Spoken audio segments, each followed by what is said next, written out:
حدیث میں دفن کرنے کا لفظ آتا ہے کہ بلغم کسی نے تھوکا اور اسے دفن نہیں کیا، کیونکہ اس زمانے میں پانی اتنا تھا نہیں، تو بلغم کو دفن کر دیا کرتے تھے، یعنی کہ کہیں پر اس پر مٹی ڈال دیا کرتے تھے تاکہ کسی کو نظر نہ آئے اور کسی کو کراہیت نہ ہو۔ تو یہاں پر کہا کہ بہانے کے معنی میں۔ دلی میں مولانا اشرف علی تھانوی نے واقعہ لکھا ہے کہ ایک انگریز اسلام میں داخل ہو گیا اور اس نے دیکھا کہ وضو خانے پر کچھ گندگی ہے، تو وہ وضو خانے کو صاف کرنے لگا۔ ایک بڑے میاں کہنے لگے کہ انگریزیت کو تو نے اب تک نہیں چھوڑا۔ وہ وضو خانہ صاف کر رہے تو انہوں نے کیا کہا؟ انگریزیت کو تو نے اب تک نہیں چھوڑا۔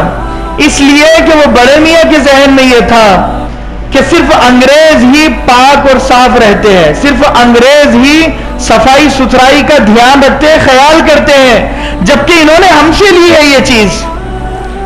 الطہور شطر الایمان، پاکی آدھا ایمان ہے، النظافت نصف الایمان، پاکی آدھا ایمان ہے، یہ ہمیں کہا جا رہا ہے۔ نظفوا افنیتکم، اپنے گھر کو پاک صاف رکھو، سامنے کا حصہ پاک صاف رکھو، یہ ہمارے لیے تھا، لیکن کسی اور نے اس کو اختیار کیا اور وہ بڑا محبوب ترین بن گیا۔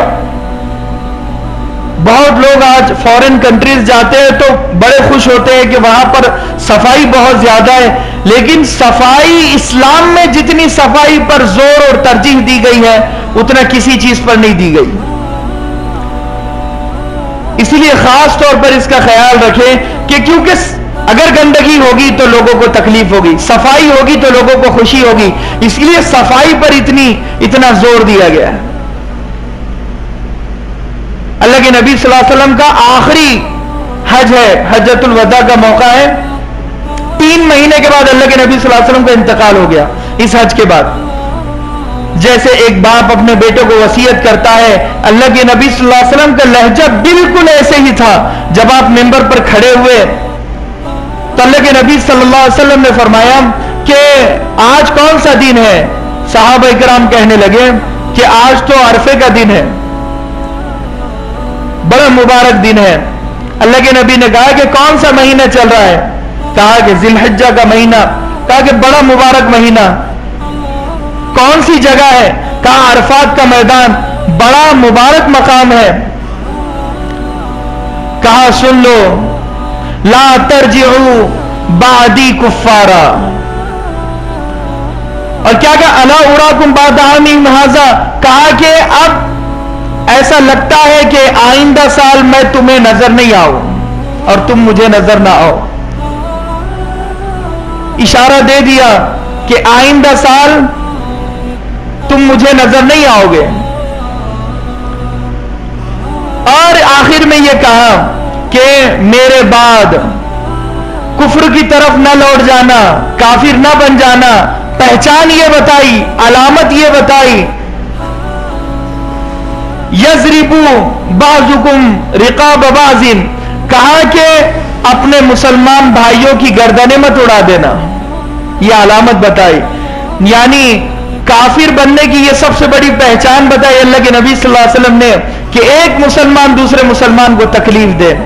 جن محنتوں سے اللہ کے نبی صلی اللہ علیہ وسلم نے 23 سال کی اپنی محنت جب دیکھی، عرفات کے میدان میں 1,24,000 صحابہ کرام کھڑے ہوئے ہیں، اللہ کے نبی صلی اللہ علیہ وسلم بڑے خوش ہوئے، آنکھوں سے آنسو جاری ہے، اور اس کے بعد کہا کہ جیسے یہ مہینہ، یہ دن اور یہ جگہ مبارک ہے، ایسے ہی ایک مسلمان کا جسم اور خون اور اس کی عزت و آبرو مبارک ہے، بلکہ اس سے زیادہ اس کا درجہ ہے، اس کا تقدس ہے۔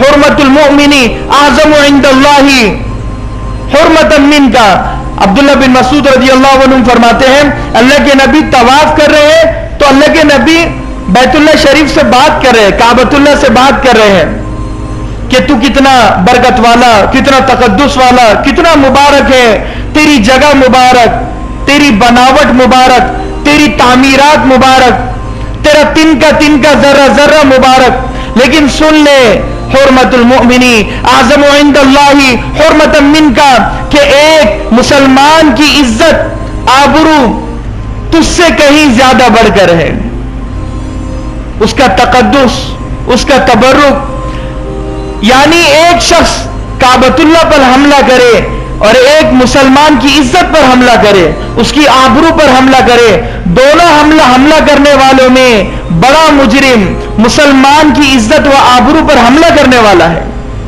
کہ تم نے گالی دے کر اسے ذلیل کرنے کی کوشش کی ہے، یہ بڑا مجرم ہے۔ تم نے راستے میں تکلیف دہ چیز ڈال کر مسلمان کو تکلیف دی ہے، یہ بڑا مجرم ہے۔ حالانکہ آج اگر کوئی کعبۃ اللہ پر حملہ کرے، اگر آج کوئی کعبۃ اللہ کو مٹانے کی کوشش کرے، اگر آج کوئی کعبۃ اللہ کو نامناسب جملے کہے یا اس فوٹو کو کہیں اور فٹ کرے، ہمیں بڑا جوش آ جاتا ہے، بڑا غصہ آ جاتا ہے ہمیں۔ لیکن وہیں پر ہم اپنے مسلمان بھائیوں، مسلمان کی جان اور مال اور عزت و آبرو، جس کا اللہ کے نبی صلی اللہ علیہ وسلم نے کہا تھا کہ اس کا خیال رکھنا، اس کا پاس و لحاظ رکھنا، دشمن نہ بن جانا، غیر نہ بن جانا، اس امت کو امت بنانے میں 23 سال لگے ہیں۔ آج یہی معاملہ ہے کہ پیسوں کے لیے بھائی بھائی کا نہ رہا، دکان کے لیے بھائی بھائی کا نہ رہا۔ آج مارکیٹ میں مسلمان آپس میں بیٹھے ہوئے ہیں، مگر اس کی بات اس سے بند ہے، اس کی بات اس سے بند ہے۔ کیوں؟ کیونکہ اس کی دکان زیادہ چلتی ہے، میری کم چلتی ہے، اس کے پاس گراہک زیادہ آتا ہے، میرے پاس کم آتا ہے۔ محلے میں ہزاروں گھر ہوگے، ایک پورا مسلمان محلہ ہوگا، لیکن کوئی کسی سے بات نہیں کرے گا، کوئی پڑوسی کا حق ادا نہیں کرے گا۔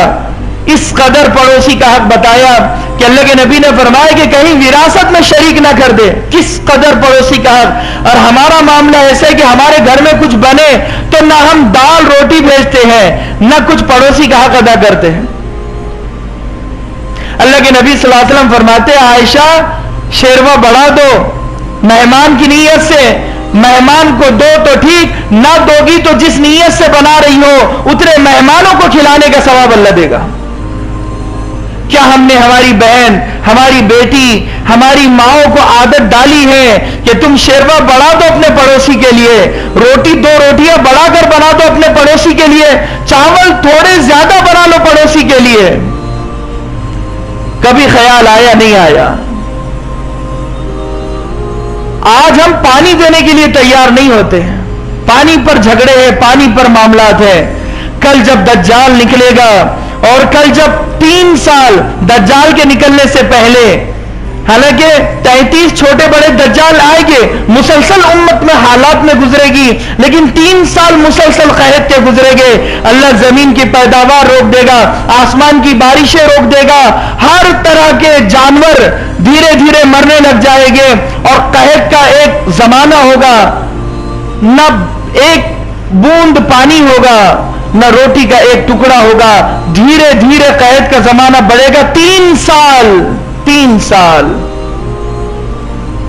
اس زمانے میں ہم کیا ایک دوسرے کی مدد کریں گے، جب آج ہمارے پاس یہ ماحول نہیں ہے کہ ہمارے پاس آٹا بھرپور ہے، روٹی بھرپور ہے، کھانا بھرپور ہے، پیسہ بھرپور ہے، ہمارا پڑوسی پریشان ہے، ہم اس کی 10 روپے کی مدد کرنے کے لیے تیار نہیں ہے۔ تو اس زمانے میں جب دجال نکلے گا تو کیا ہم سے امید کی جا سکتی کہ ہم آپس میں مل کر رہیں گے؟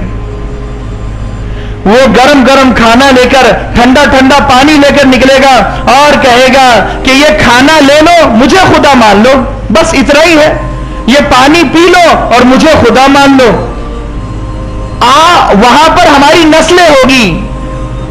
آج جو یہ ہے فیس بک پر، ٹویٹر پر، یوٹیوب پر، آج جو سوشل سائٹس پر ہم اتنے ایکٹیو ہیں، سوچو کہ اس زمانے میں کیا ہماری نسلوں کا وہ ایمان پختہ اور پکا ہوگا کہ وہ 3 سال قحط کے گزارنے کے باوجود بھی دجال کو خدا نہیں مانیں گے؟ کتنی تیاریوں کی ضرورت ہے، کتنا معاشرے کو بنانے کی ضرورت ہے، مل کر رہنے کی ضرورت ہے، محبت کو پھیلانے کی ضرورت ہے، نفرت کے ماحول کو ختم کرنے کی ضرورت ہے۔ آج ہمیں مٹانے کے لیے جب غیر مسلم آپس میں مل چکے ہیں، حالانکہ نہ ان کے ایمان کا کوئی مرتبہ ہے، نہ ان کے دھرم کا کوئی لحاظ ہے کہ پتھر کو ماننے والے، لکڑی کے بتوں کو ماننے والے، ان کی کوئی حیثیت، کوئی اوقات نہیں ہے. لیکن آج جو ایک اللہ کو ماننے والے، ہمارا دھرم حق ہے، ہماری کتاب حق ہے، ہم حق والے راستے پر ہیں، پھر بھی ہم ایک دوسرے سے الگ تھلگ ہے. آج مل کر رہنے کی ضرورت ہے، ایک جگہ جمع ہونے کی ضرورت ہے. ابھی جو میں نے شروع میں واقعہ بتایا کہ فلاں بزرگ کو داڑھی کاٹ کر مارا گیا صرف مسلمان ہونے کی بنیاد پر. اسی لیے آج اتحاد اور اتفاق کی ضرورت ہے. اپنی دشمنیاں بھول جائے، اپنی نفرتیں بھول جائے، کاروبار والی نفرت بھول جائے، رشتہ داری والی نفرت بھول جائے، ایک اللہ کے لیے محبت کرے، ایک اللہ کے لیے نفرت کرے، سارے معاملات ختم کر دے. اللہ کے لیے جو جھگڑے 10-10 سال سے آج جھگڑے ہیں بہن بھائی کے اور بھائی بہن کے، اسی لیے ان سب معاملات کو یہیں پر ختم کرنا ضروری ہے. اللہ تبارک و تعالی سے دعا ہے کہ اللہ کہنے سننے سے زیادہ ہم تمام کو عمل کی توفیق نصیب فرمائے.